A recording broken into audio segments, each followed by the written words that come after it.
All right, let's see here.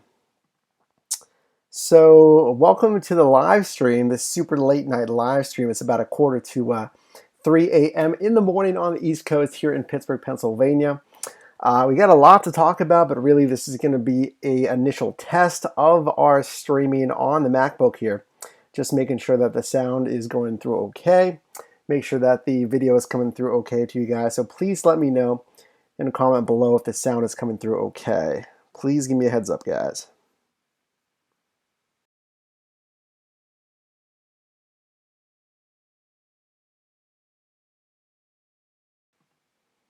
I'm going to assume that the sound is coming through okay, guys.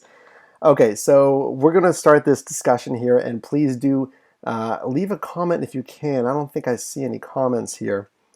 Leave a comment if the sound is all right, guys. But let's talk and recap the Penguins game tonight, a Stanley Cup Game 5 here in Pittsburgh. You guys saw the live stream outside of the arena, and you can tell I'm a little bit disappointed in what the app did because it really didn't do much of anything, unfortunately. And before we get into this, let's just, again, have patience on the first live stream here, guys. We're trying some new features on the OBS software. So let me try to show you guys your chat here. Here we go. So looks like it says video unavailable. I think we may need some chats first.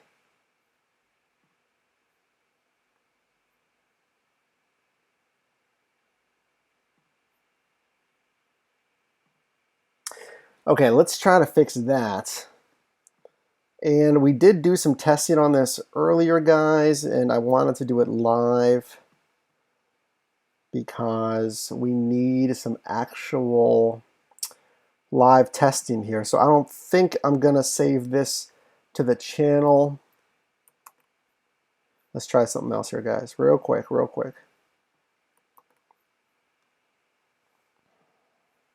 right, let's try this again. There we go. Boom. There it is. There it is, guys. Right over here. Right here, guys. Leave a chat in this window here. This is your live chat broadcasted on the live stream, so you guys can see the back and forth, because actually this live stream disappears once we finish the live stream, so anyone watching the rebroadcast can see this live stream here. You can see my voice is going, guys. My voice decided to go a little bit right on the weekend when I'm going to film videos, of course. So leave a comment if you can.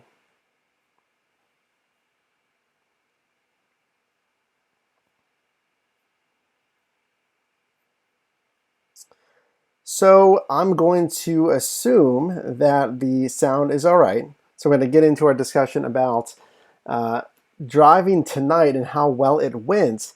So let's take a look at the Uber app, and I'll show you guys what it did.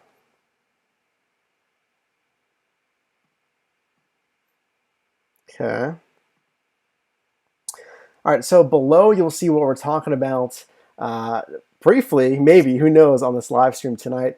Talking about driving large events. I'm going to have a little bit of Q&A if you guys have any questions.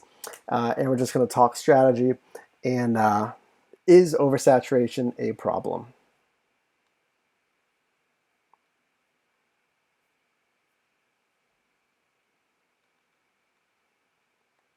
All right, so you know that we got down to PPG Paints Arena here in Pittsburgh to drive for this Penguins game. Now, the thing is, and the reason we're going to talk about possible oversaturation is because it really didn't do much of anything after the game. And you'll see here, well, it did do something. Let me correct myself. It did do something, but it didn't behave like I thought it would. And this is a really interesting point here, guys. So, okay, here is the, right here. Here's what it did, I believe, before the game, or right after the game, maybe. Well, I shouldn't say right after the game. Right after the game, it really didn't do much of anything, which was kind of disappointing.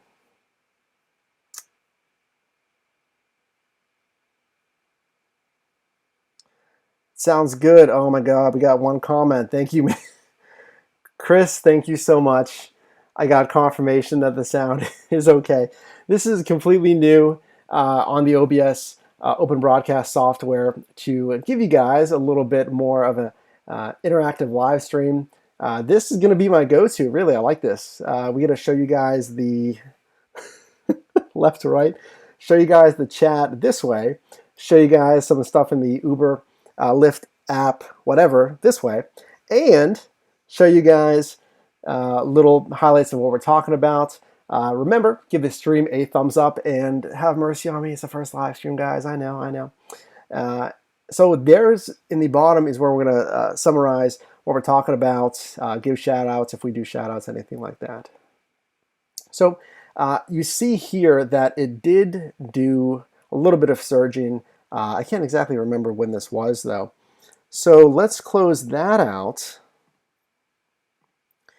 And here's where it maxed out at, all right? You can see me there on, it's going to take a while to get this orientation right. You can see me here on the blue arrow, of course. This is in the Uber app, and I'm right next to PPG Paints Arena. This 2.2, 2.1 was actually the highest it ever got tonight, okay? And you saw in the live stream, I was really expecting, hopefully, a 4X. Excuse me. And there's a few reasons why it didn't even come close to 4X, okay? And here's one of those reasons. Now, if we look at the main screen here, within the Uber app, you can see that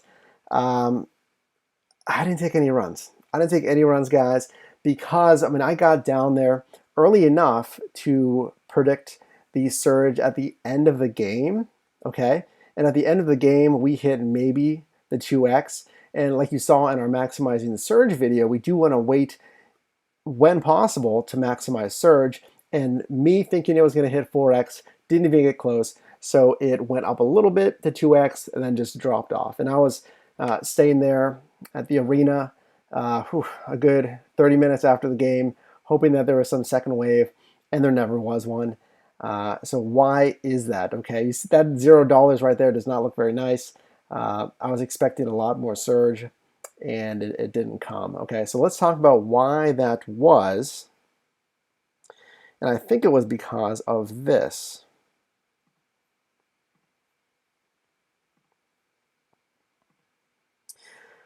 Right here in upcoming events, okay? Upcoming events, they had, you know, of course they're going to have this. They have announcements to everyone in your market, you know, big events that are happening. So we had an announcement from Uber. Okay, everyone go to the Stanley Cup Finals. I think everyone knew that. You know, if you didn't, there you go to the Stanley Cup Finals. And then if we go back to this screen,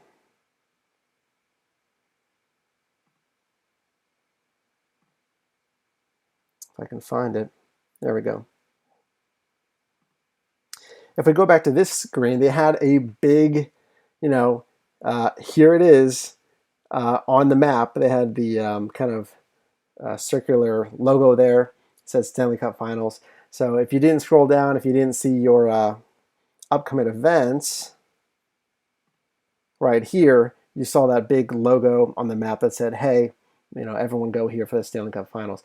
Another point about that, why it didn't surge so high, is the actual game itself. Okay, the game, it was 6-0, Penguins Senators game 5, and we won handily. Okay, so at, you know, a score of 6-0, people were already leaving, honestly. And I saw a wave hit around the end of the second period as I was getting ready to go out to PPG Paints Arena. Okay, I was getting ready to go out there. I'm like, all right, well, of course the highest peak is going to hit after the game, but I didn't realize that obviously with a 6-0, sure win, that there was probably going to be people leaving earlier. Chris, I see your other comment here. Let me check it out.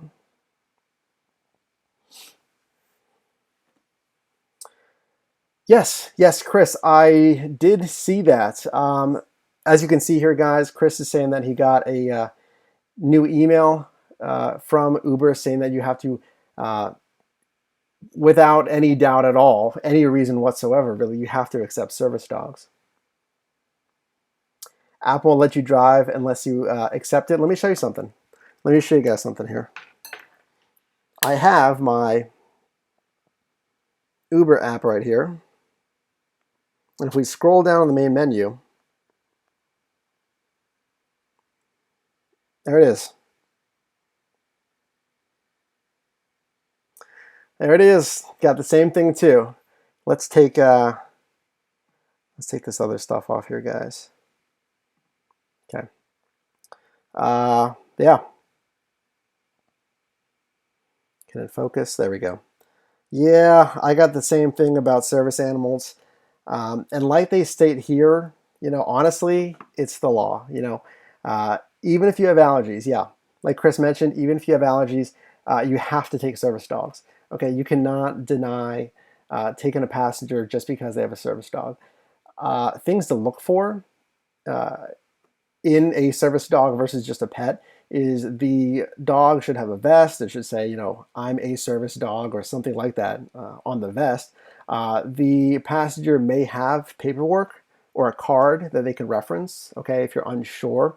Now, if they're bringing an animal into the car, and at that point you're going to ask, hey, is that a service dog? You're just asking a simple question about an animal coming into your car. If they say yes, don't question it. You can't question it, legally. If they said, yes, it's a service dog, you can't really do anything there, unfortunately. And I know some drivers had said, well, hey, this dog is obviously not a service dog. Okay, there's no vest, right?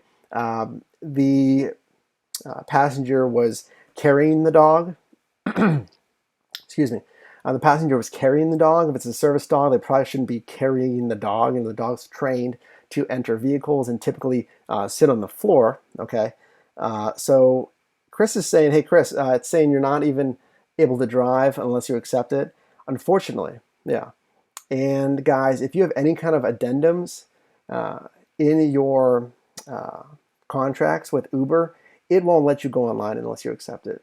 We have pricing addendums here in Pittsburgh that have said, hey, here's a new layout for insurance. Here is, how your insurance works, what you're required to have for insurance. And you have to accept this before you can even go online. It's kind of like, we're playing the game, we're playing baseball, but we're playing on their field. All right.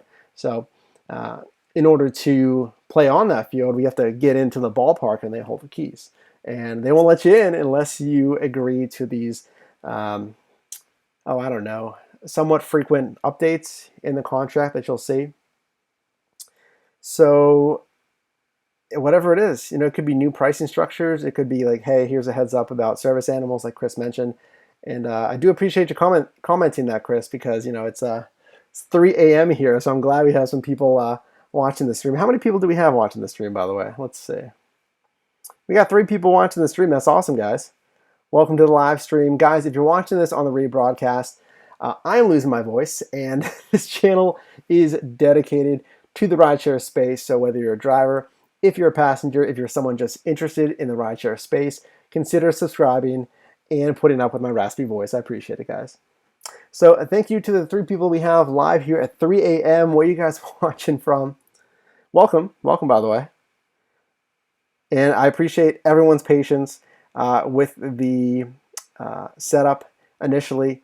Again, I did probably 8 live test runs on my own, but of course I can't exactly see what you guys are seeing. So I appreciate you guys confirming the sound and whatnot.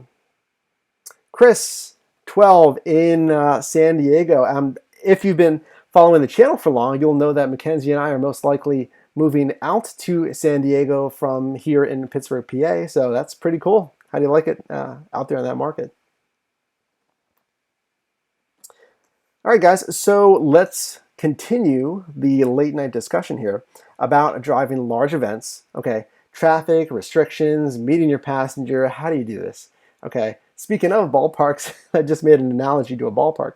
Let's talk about, let's say it's baseball season.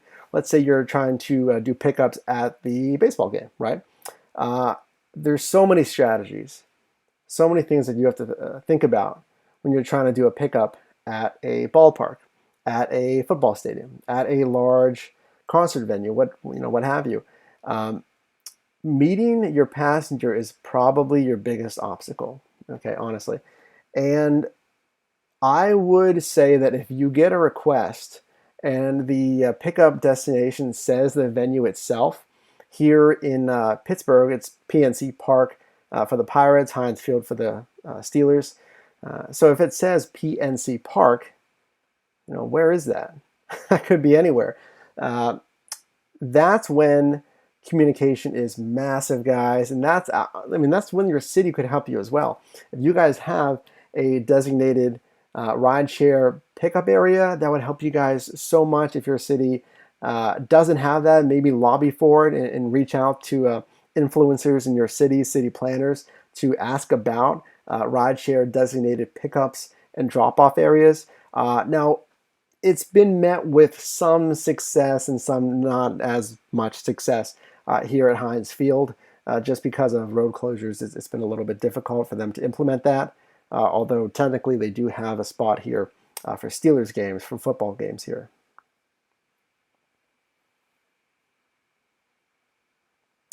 So picking up again, guys, if it says the venue itself, immediately I would call or text the passenger. I would say, hey, where exactly are you? Okay, or can they meet you at your destination? Okay. Ideally, you should probably try to find a strategic spot to sit before you even go online. Okay, find a spot, and it doesn't even have to be necessarily right next to the stadium or ballpark. If you can find a spot that's a block away, I'd say is a good radius, or 2 blocks away, or however far people are going to walk to, that's okay. Because sometimes it's honestly a lot easier to have them meet you. And I actually did that for one of the other Pens playoff games. I was sitting at a hotel venue that was basically right next to the arena, and I had the passenger meet us at the hotel where a lot of people were doing pickups and drop-offs at.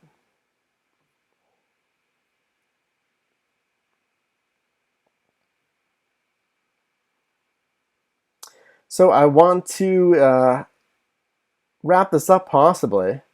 It is late, guys. I needed to go to bed. I appreciate you watching the live stream. If you guys have any questions, right now, we can keep it going. If you wanted to ask any questions, but I'm pretty tired after working on this setup, but we know it works. And the good thing about streaming here on the MacBook is we can schedule live streams on the computer versus this.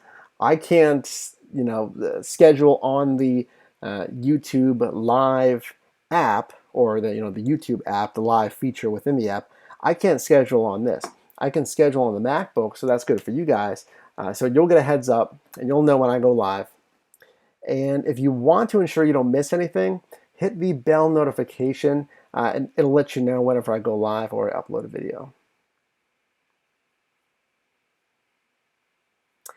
So guys, for the few people that we have watching here, I'm going to wrap it up here if we don't get any questions. So now is the time, guys. If you have any questions, let me know. Post it in the comments. We can keep it going. If not, we will wrap up this first live stream here on the computer.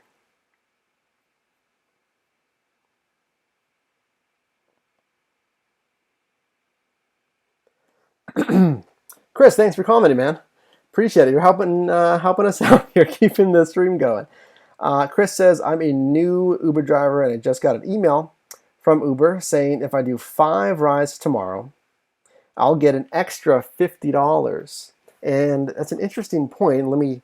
Let's bring up the phone here.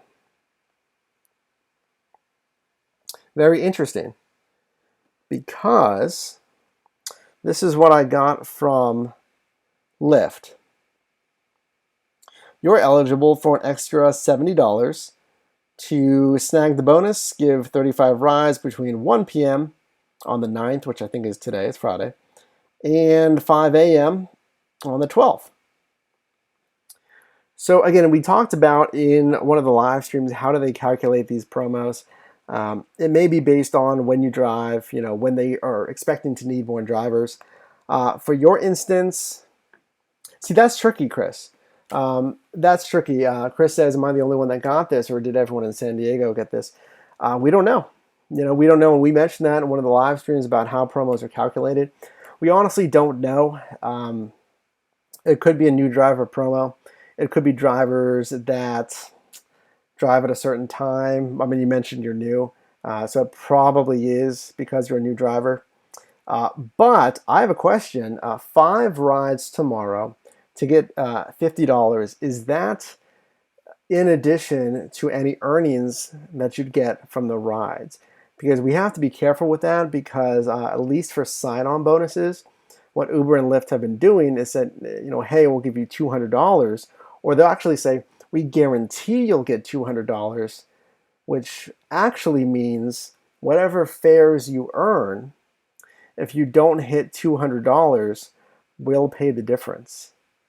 So that's what I'm curious about. Are they saying, hey, give 5 rides and we'll give you an extra additional $50, or if you get 5 rides and you don't hit $50, we'll pay the difference? And I mean, 5 rides, Chris, I say you go for it tomorrow. I mean, 5 rides, you can knock that out. I mean, depending on how short the rides are. If you're doing, if it is an extra $50, you may want to go to, I don't know if there's any, college campuses in the area, and get faster, quicker, short runs, because then you don't have to put as many miles in the car and you get an extra $50. But I'm interested. Let me know if you do that. Leave a comment in the Ray broadcast here. I think I may keep this video up. I may edit it down a little bit. But let me know if you do that. I mean, 5 rides in a day is very easy. I think you can knock that out pretty fast. If there's any terms that they put in that email, read those terms and make sure it's straight extra $50. So Chris, if you had any other questions, Chris, okay, it says $50 on top of your earnings. I say go for it. Absolutely. I mean, 5 runs, $50 extra dollars. You're getting extra $10 a ride. That's very good. That's really, really good. I say go for that. If you have the time, definitely squeeze in those 5 runs. And now, does it also say this is before Uber's commission? Because they've done that as well. They'll say, promo amounts are before Uber's commission. So you are getting a little bit less, 25% off of that, $15, right?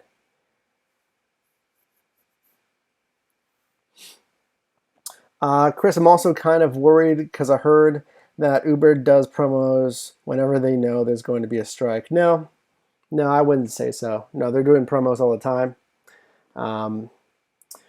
We can talk about that in a live stream. We can talk about the state of drivers.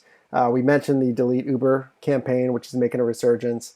It is a very sensitive market out there in California. San Francisco, of course, being the hub. San Diego, Sacramento, really anywhere there in California, there's a lot of drivers. And I believe there's a lot of, from what I've seen, a lot of motivation from drivers. You want to support your fellow Uber drivers? Yeah, that's your call. That's definitely your call. If you want to keep the app off, if you want to delete the app, that's definitely up to you. Everyone can make their own decision on that. If they want to drive, if they want to delete the app. And again, we can do a live stream just on Delete Uber. That'd be a good subject to do it on, I think.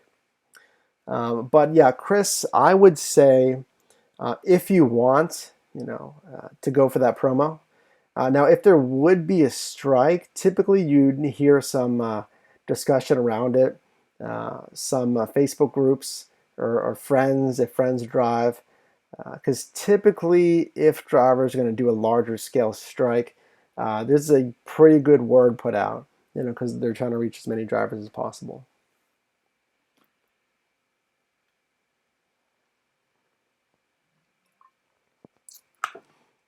Do you have any other questions, Chris? Now we got some more people joining. Hey guys, good evening. Good. It is three in the morning. That's okay for me though. My day job, I don't have to go into work a little bit closer till noon. I do some West Coast customer service support. So I'm on your time, guys. I'm on West Coast time. So it is. I need to hit that bed behind me pretty shortly, but we're still pretty good time wise. So yeah, let me know, Chris. I mean, you got the floor, man. Let me know if you have some more questions, or anyone else watching. I appreciate you guys joining the live stream here on this super late night live stream. I like this. MacBook is working out good, guys. I hope it's coming through nicely on your end.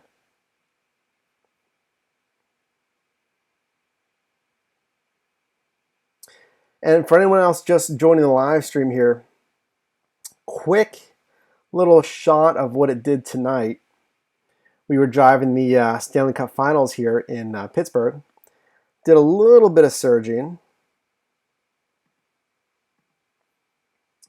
We can see here 2.1, 2.5, or 2.2. But unfortunately, I thought we were going to hit a little bit higher, and I did not get those 2.2s as I thought I was going to reach at least 3, 3.5, 4 plus, and it did not.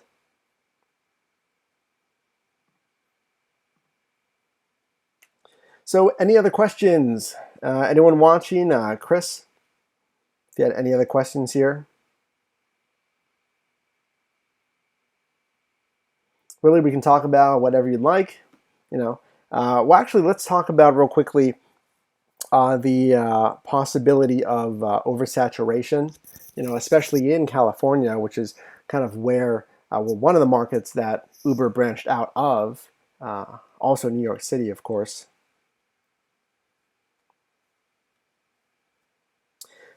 Do I do Uber Eats? I will. I have currently been driving the bar rush hours, so really the money for that is in those bar trips, passengers going to and from about 10 p.m. until about 4 a.m. I'll do those runs. So if I would do a Uber Eats delivery, I would want it to be out of those highest earnings hours. So maybe this weekend, I do want to do a video on my first Uber Eats delivery, just to show you guys how it went. You can see here on my Uber Eats tab, we don't have any deliveries there. So not yet, but I will experiment with it. It can be somewhat variable for earnings. From what I've heard, it may be more profitable to drive the highest demand hours on UberX versus Uber Eats, just because of the time invested. You may put more time into Uber Eats for less profit when compared. So yeah, keep asking the questions, Chris. This is awesome. I appreciate you joining the live stream. Anyone else joining the live stream, I appreciate you guys as well. If you guys want to leave a comment, definitely leave a comment here. And I'll look for your guys' comments. I will continue to talk about briefly oversaturation and if it's a real issue. A report by CNBC reported that only 4% of drivers are on the Uber platform after 1 year. 4% of drivers, okay? That is nothing. And if you guys have had your passengers tell you, at least here in Pittsburgh, passengers tell me all the time when they ask me how long I've been driving, I say over 1.5 years part-time. Most times they'll say, wow, my last driver was just starting. This is his or her first day, first week. They've only been driving for 2 months. Okay. And I mean, there's really nothing wrong with that. People are joining all the time. Driving part-time, there's definitely good money in it, I feel, if you're driving those highest demand hours. bar rush, airport runs, after work, if you avoid the traffic, if at all possible, so you're not sitting in traffic. But if you can find a niche for demand, there's some good extra money per hour. And we've shown on this channel how you can make 30, 40, 50 plus dollars an hour driving these high demand times. For instance, tonight, like sporting events, although it didn't really surge as much tonight, traditionally it has surged pretty well for sporting events here. Any other questions, guys? Just again about saturation, is it a problem? We have to consider that statistic, that was reported by CNBC. If only 4% of drivers are on the platform after 1 year, I mean, you're losing 96% of drivers every single year.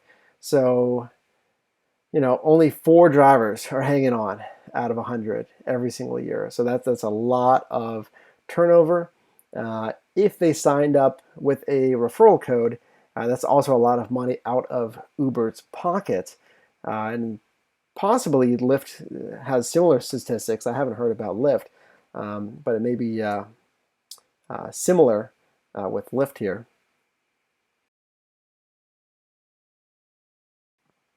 Excuse me. So yeah, to summarize, guys, oversaturation, I think, just in my opinion, it may be a little bit over-exaggerated because the actual numbers, the actual statistics that we've seen are showing that it's not becoming as oversaturated because simply drivers are not staying on the platform, okay? And now if you're not making money, I would not suggest you drive, okay? If you're in a market that doesn't surge a lot, okay, if rates are too low versus the expenses that you're putting into the car, if you are driving a truck on the Uber platform and you're in a market that doesn't surge a lot, some of these scenarios you're going to have to take a look at and see the cost benefit, how much money you're actually bringing in. Chris wants to know, can you tell us your worst ride story? I actually have a few videos on the channel about my worst rides. I encourage you to check it out, Chris, or anyone else watching on the rebroadcast. To highlight a few, go check out the video of my scariest ride ever that has dash cam footage of what actually happened on that ride. And that honestly was over 2,000 rides. That was the scariest ride I've ever had. Check that video out. Also, my previous worst ride before that, there's a video on that as well, titled My Worst Ride, where I had what's the word, guys? What's the word? What bad things can happen to you on bar runs? I had something bad happen to me on a bar run. So I'll leave it at that. Check that video out on the channel. Hey, we still have 3 people watching here. I know it's not a lot. I know it's 3 in the morning on the East. Everyone's got to be sleeping on the East Coast. All my viewers on the East Coast got to be sleeping. Really, the only people that could be awake right now is the West Coast and international viewers. East Coast, when you guys wake up, thanks for watching the rebroadcast here. I know it's super late. Why is it? Why would anyone be up on the East Coast right now? Why am I up? Any other questions? Anyone watching the live stream, or Chris, if you had any other questions, feel free.